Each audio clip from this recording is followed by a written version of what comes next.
Assalamualaikum warahmatullahi wabarakatuh. Waalaikumsalam warahmatullahi wabarakatuh.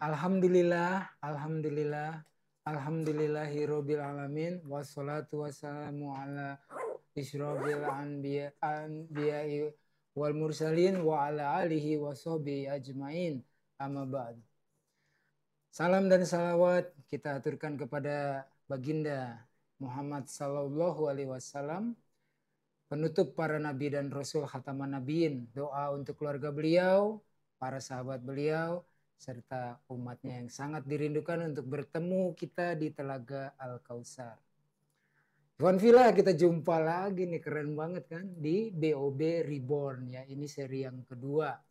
Jadi udah lihat ya teman-teman di seri satunya formatnya seperti apa, dan selalu akan kami berikan disclaimer bahwa ini adalah kajian umum yang akademis berdasarkan data-data yang ada.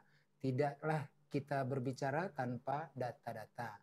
Nah, kemudian juga tujuannya adalah untuk khususnya umat Islam agar makin bertambah-tambah keimanannya terhadap Al-Quran dan As-Sunnah, juga untuk membentengi diri kita, keluarga kita, sahabat-sahabat kita dari upaya-upaya penyesatan dan pemurtatan. Langsung kita geber aja ya. Silakan Ustaz Dondi, waktu dan tempat dipersilahkan. Assalamualaikum warahmatullahi wabarakatuh. Waalaikumsalam Alhamdulillahirrahmanirrahim. Wassalamualaikum warahmatullahi.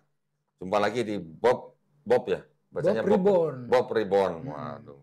Bob Reborn ini berarti kelanjutan dari Bob yang dulu gitu ya. Iya. Bob itu Bible of Bible. Iya. Ya, maksudnya adalah bahwa sebuah kitab yang disebut Bible itu penuh dengan apa? Namanya apa ya? Ya kalau yang Bob pertama kan kita dulu penuh dengan kontradiksi. Yang sekarang penuh dengan apa? Sekarang penuh dengan kreativitas. Dari penulis-penulis. Ya, nah jadi kita kemarin sudah apa namanya bikin yang Bob Reborn 1 ya. Satu dari keberapa kita belum tahu lah ya. Tapi insya Allah banyak nanti. Nah, tapi ngomong-ngomong gini, Tad. Ada yang suka, saya lihat tuh di komen channelnya Tad Dondi, ngapain sih ngomongin agama orang? Curhat itu curhat. Oh, curhat. Oh, oke. Iya, karena nggak bisa bantah jadi curhat gitu. Oh, gitu. Ya. Nah, itu kan kita gini, kita bukan mau ngomongin agama orang lain dalam rangka karena kita kepo sama agama orang lain, enggak. Tapi kan kita tahu lah, masih banyak saudara-saudara kita yang menjadi korban pemurtatan. Karena masih banyak misionaris-misionaris yang mencoba memurtadkan orang yang sudah beragama. Nah, itu kan melanggar aturan pemerintah. Gitu. Nggak boleh dong. Jadi sekarang kita bikin begini, tujuannya supaya apa? Supaya umat Islam tahu isinya kitab orang yang misionaris yang ngajak ke agama mereka itu seperti apa. Oke. Gitu ya. Paham. Oke. Yang episode 1 kemarin kita udah ngomongin satu tentang konsep Mesias kan ya. Kedua, kemudian tentang ayat-ayat yang boleh dikatakan dibuat-buat ya, yang seolah-olah sudah dikatakan oleh nabi-nabi di PL, tapi ternyata tidak ada, ya kan? Nah, terus yang sekarang kita akan masuk ke sini nih. Ini ada satu juga ayat di Ibrani 10 ayat 5. Ya. Ya. Saya bacakan yang di tanah nih tadi ya. Siap. You gave me to understand that you do not desire sacrifice and meal offering. Perhatikan nih, Tat. Ya. You do not desire sacrifice and meal offering. You do not ask for burnt offering and sin offering. Ya. Nah, silakan Ustaz bacain yang di KJV dan di terjemahan baru. Siap. Hebrew 10th verse 5th King James Version. Wherefore, when he cometh into the world, he said, sacrifice and offering do wouldest not, but a body has do prepare me. Nah, terjemahan baru Ibrani 10 nomor 5 ayat 5.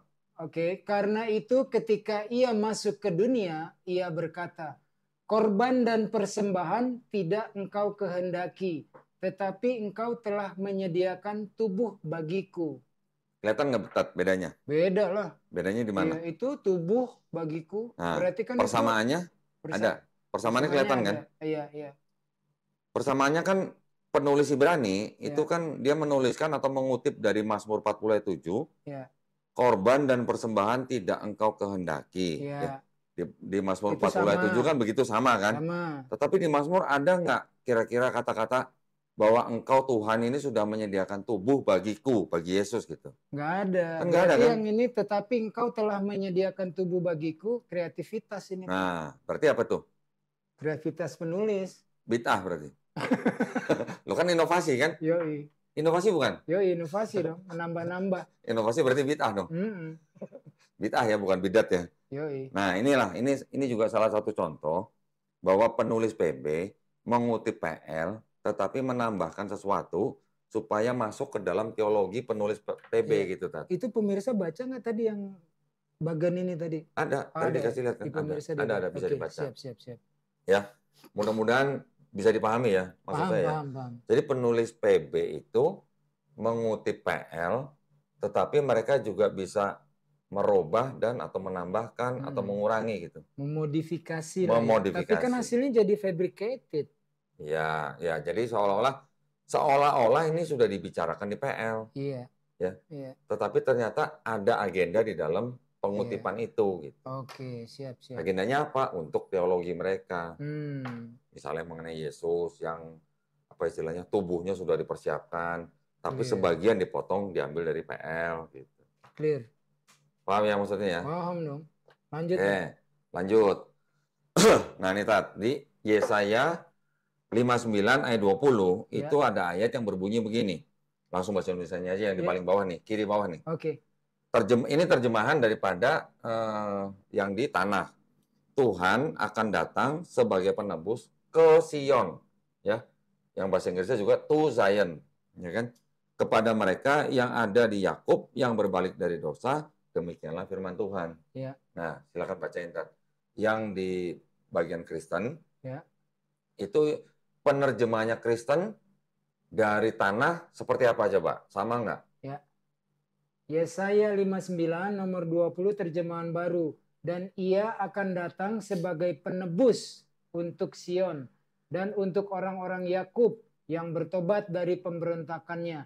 Demikianlah firman Tuhan. Kelihatannya sama kan? Ya, kelihatannya sama.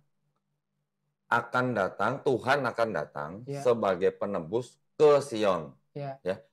Yang di bahasa Indonesianya diterjemahkan, di TB diterjemahkan sebagai penebus untuk Sion. Ya mungkin masih mirip lah ya. Ke Sion dan untuk Sion. Tapi coba lihat yang dikutip oleh penulis di Roma ayat pasal 11 ayat 26. Coba tadi. Roma 11 nomor 26. Yang bahasa Inggris dulu deh. Oh, bahasa Inggris atasnya ya. King James Version.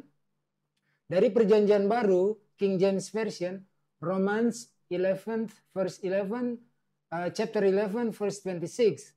And so all Israel shall be saved. As it is written, there shall come out of Sion the deliverer, and shall turn away ungodliness from Jacob. Kira-kira sama nggak dengan terjemahan yang di Yesaya 59:20? Udah agak beda ini. Bedanya? Ya kan? Bedanya gimana? And shall turn away ungodliness from Jacob. Kira-kira bedanya gimana? Kalau yang di tanah, itu kan Tuhan akan datang sebagai penebus ke Sion. Ya kan? To Zion kan? Kalau yang di Roma 11:26 yang di KJV apa? Datang the deliverer-nya ya. Ada tambahan deliverer? Enggak, ya deliverer-nya oke. Tapi yang saya garis bawain warna kuning itu come out of Zion. Oh, berasal dari Sion. Tadi ini to Zion, ini come out of Zion. Nah, coba baca yang TB-nya. Oke. Roma 11:26. Roma 11:26. Dengan jalan demikian, seluruh Israel akan diselamatkan seperti ada tertulis. Dari Sion akan datang penebus. Ia akan menyingkirkan segala kefasikan daripada Yakub. Oh iya jelas. Beda. Kalau tadi ke Sion, ini dari Sion. Nah, jadi ini ada pemahaman. Ini saya bukan berusaha menafsirkan ya. Iya. Saya hanya berdasarkan dari teks saja. Oke. Tuhan yang penebus itu akan datang ke Sion. Ke Sion. Oke. Yang kalimat berikutnya kita nggak usah bahas lah. Ya. Tetapi yang dikutip oleh penulis Roma, mungkin dalam hal ini adalah Paulus, dia menulisnya kira-kira dari Sion itu datang penebus. Iya, paham. Siapa penebus itu? Ya. Nah, yang ditanya adalah siapa penebus itu? Ya. Jadi kalau yang di tanah itu adalah Tuhan itu sendiri, Tuhan yang Maha Pencipta. Ya. Kalau yang di Roma, jadi siapa kira-kira? Kalau dari Roma tentunya sudah diarahkan dari Sion itu adalah Yesus. Yesus gitu. Padahal dari aslinya di tanah itu Hmm. Tuhan akan datang sebagai penebus ke Sion. Ya, Oke, oke. penulis Romanya menulisnya Siap. dari Sion Dari akan Sion. datang penebus. Ya, beda Yaitu dong. Bahasa Inggris juga beda ya. To Ya. Zion sama come out of Sion. Nah, Oke, paham ya bedanya ya? paham. Jadi kalimatnya kan persis sama nih. Yoi. Cuman ada perubahan sedikit dari ke Sion, ini dari Sion. Ya, Kalau yang di tanah itu adalah Tuhan itu sendiri, yang sebagai penebus datang ke Sion, ya. yang penulis Roma menggunakan kalimat itu, jadi berubah maknanya kan? Iya, iya. Ini penebusnya dari Sion nih, Tuh. dan penebusnya ini siapa? Ya, Nah, ya. Ini boleh nggak saya analogikan gini? Unggul akan pergi ke Purbalingga, nah, tapi bukan unggul dari Purbalingga karena saya lahir di Jakarta. iya, ini unggulnya sebagai apa di sini? Nah, Gitu. unggulnya kan sebagai apa? Nah, Yang dari Purbalingga bapak saya. nah, sebagai apa juga? Iya, sebagai Nah, apa jadi juga? sebagainya dipakai, Iya, tetapi keterangannya ke Sion dan dari Sion aja udah berbeda. siap gerak. Oke, Cukup jelas ya? lanjut. Lanjut. Sekarang nih, ada yang ceritanya sebagai like a lion. Nah, dari mana tuh? Itu diambil dari Mazmur 22 ayat 17 kalau yang di tanah. Ya, Jadi kalau yang di tanah itu terjemahnya dogs surround me. ya, A pack of evil ones closes in on me. ya. Perhatikan yang saya garis bawain. Like lions. They, apa tuh? They maul my hands and feet. Jadi kalau terjemahan bebasnya, anjing-anjing mengelilingiku. Kunya ini siapa? Daud. Sekumpulan makhluk jahat mendekati aku, seperti singa, mereka menganiaya tangan dan kakiku. Oke, di sini ada kata seperti singa ya, perhatikan ya tadi ya. Like lions. Bacain yang KJV Tat, menurut Siap. Kristen. Psalm 22:16. For dogs have compassed me. The assembly of the weak have enclosed me. They pierced my hands and my feet. Sama nggak Tat artinya? Mereka ini tidak ada kata like lions yang udah berubah. Beda kan?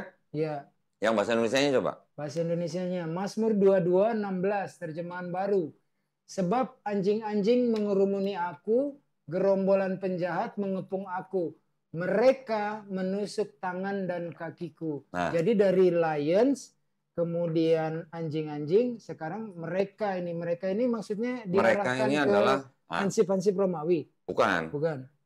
Yang disebut dengan anjing-anjing mengerumuni aku, gerombolan penjahat mengepung aku, itu di dalam pemahaman mereka, itu artinya adalah orang-orang dekatnya Daud yang malah berkhianat kepada Daud. Ya. Ya, orang-orang itu disebutnya apa? Mereka menusuk tangan dan kakiku. Siap. Artinya menusuk ini di sini tujuannya apa? Supaya sama dengan Yesus yang disalib, itu, yang tangannya ditusuk. Ya. Dan kakinya ditusuk, gitu loh maksudnya. Ya, kalau konteksnya di dalam perjanjian lama, ini kan adalah Daud yang sedang dikeroyok oleh orang-orang yang berbuat jahat kepadanya. Orang-orang dekatnya. Orang-orang dekatnya yang mau berbuat jahat kepadanya. Termasuk anaknya sendiri, termasuk penasehat yang dekat, Ahitofel. Gitu. Siap. Tapi dalam konteksnya kepada perjanjian baru, itu dimaksudkan ini adalah nubuatan untuk Yesus. Perhatikan nih, Tat. Ini ada kata Ka'ari. Ka'ari. Nah, Ka'ari ini yang diterjemahkan oleh mereka sebagai mereka menusuk. Oh, oke. Oke, nanti kita lihat buktikan. Ya. Kata yang sama, Ka'ari, di ayat lain oleh Kristen diterjemahkan seperti ini, like lions. Kalau untuk ayat yang ini, kenapa mereka ganti menjadi menusuk? Di ayat-ayat lain, kenapa mereka sama dengan yang tanah? Seperti singa. Mau buktinya? Ya, boleh dong. Nah, ini dia buktinya. Jadi tidak konsisten ya dalam menerjemahkan. Nah, ini lihat nih. Yesaya 38:13. Di situ juga artinya Ka'ari diterjemahkan menjadi a lion. Ya. Di versi KJV, coba perhatikan tuh, Tat. Apa tuh? As a lion. As a lion. Di TB juga sebagai as seperti singa. Ya. Sama kan? Ya. Dari kata yang sama nih, Ka'ari. Oke. Di Yesaya 38:13 dan juga di terjemahan bahasa Inggris dan bahasa Indonesianya sama dengan yang di tanah. Ya. Tapi kenapa di tadi yang Mazmur 22:17 menjadi mereka menusuk. Gitu. Paham ya maksudnya ya? Paham. Mau contoh lagi? Iya. Tuh, di Mazmur 17:12. Ya. Itu juga sama, diterjemahkan oleh Kristen menjadi as a lion. Ya. Di TB menjadi seperti singa muda. Oke. Oke? Ya. Ini bukti juga nih ya, Ya. untuk kata yang sama. Kak Ari Perhatikan tadi lagi. ya. Nah, kalau yang di Bilangan 23:24, ya. di sini juga artinya like a lioness. Oke. Yang di KJV apa? Menjadi As a great lion. Great lion. Yang di TB seperti singa betina. Sama kan? Ini lioness, ini betina. Iya, sama kan? Iya. Kata dasarnya sama Kari, Iya, gitu loh. Cuman ini memang untuk singa betina gitu. Iya. Bukti kan ini kan? Iya. Oke, contoh lagi. Yeskiel 22:25. Kak Ari lagi ya. Dari kata yang sama. As a like a roaring lions. Di KJV juga sama, like a roaring lions. Ya. Di Yeskiel yang sama, Yeskiel 22:25 TB sama seperti singa yang mengaum. Oke. Sama? Sama. Kenapa yang di Mazmur 22 jadi mereka menusukku gitu. Iya, itu ya, paham ya. Paham? Jadi perubahan kata menusukku untuk nanti masuk tuh kreativitasnya Yesus ditusuk tombak. Nah, itu ya maksudnya. Kan? Enggak. Yang ditusukkan tangan dan kaki. Oh, bukan yang lambungnya? Bukan ya. Kalau ini kan menusuk apa tuh? Mereka menusuk tangan dan kakiku. Oh, arahnya ke situ ya. Paku di tangan dan kaki arahnya. Ya. Oke, siap. Dan ini Mazmur 22 ini bukan cuma ayat 17 saja yang dipahami secara sepihak itu oleh Kristen. Ya. Contohnya apa lagi? Di ayat 1 ada Eli lama azaftani. Di Matius dan di Markus juga disebutkan Eli walaupun tidak sama persis jadi kata lama sabahtani. Bukan azaftani. Nah, sebenarnya artinya mungkin kurang lebih sama. Ya. Tetapi kalau dibedah itu sebenarnya beda di dialek. Oke. Nah, ya. Jadi ini adalah kasus yang kesekian ya dari kita yang sudah kita tunjukkan beberapa kasus. Yang ini termasuk adalah ayat yang dianggap sebagai bukti bahwa Yesus sudah dinubuatkan. Karena ada kata-kata apa? They pierce atau mereka menusuk tangan dan kakiku. Oke. Nanti ada mungkin pembahasan yang lebih dalam. Ini they pierce my hands and my feet. Ini bicara tentang paku di tangan dan kaki bukan penusukan dengan tombak di lambung. Ya, nah nanti para pemirsa yang ingin lebih dalam menyimak daripada Mazmur 22 ini itu ada di video saya, kajian saya bersama dengan Ustadz Kanama. Oke. Bisa tolong dicek di channel saya. Gitu. Siap. Oke. Berapa menit tadi? 18. Udah cukup? Lanjut satu nggak? Udah cukup sih ini. Setelah ini topiknya udah beda nih. Udah selesai. Ya. Tutuplah seperti biasa. Oke, kalau gitu mungkin sampai di sini dulu Bob Reborn yang episode 2. Nanti kita lanjut ke episode berikutnya yang lebih menarik lagi ya. Nah, nanti gini, kita nanti akan menunjukkan bagaimana penulis-penulis PB dan juga bagaimana misionaris-misionaris itu boleh dikatakan dalam tanda kutip ya, memelintir daripada ayat-ayat di PL yang diklaim sebagai nubuat untuk Yesus. Gitu ya. Jadi tujuannya apa? Supaya membuktikan bahwa Yesus sebagai Mesias yang dijanjikan sudah dinubuatkan oleh Perjanjian Lama. Gitu ya. Baik, nah kalau gitu kita sampai jumpa nanti kita di episode berikutnya. Sebelum kita tutup, mungkin untuk para pemirsa yang ingin membantu perjuangan dakwah kami, silakan bisa mengirimkan donasi sodako infaknya ke BSI nomor rekening 111-8899-888 atas nama YPM Atawi Jakarta dan bisa mengkonfirmasikan ke nomor handphone 0813 9883 7007. Barakallahu fikum. Semoga partisipasi para pemirsa diterima di sisi Allah Subhanahu wa taala sebagai amal jariah ya. Amin ya rabbal alamin. Baik, kalau gitu kita bisa tutup tafadhol. Baik, demikian ya teman-teman kajian kita kali ini. Semoga bermanfaat dan kajiannya tadi diputar ulang untuk mendapat pengetahuan yang lebih dalam lagi. Semoga bermanfaat. Wabillahi taufiq wal hidayah. Wassalamualaikum warahmatullahi wabarakatuh. Waalaikumsalam.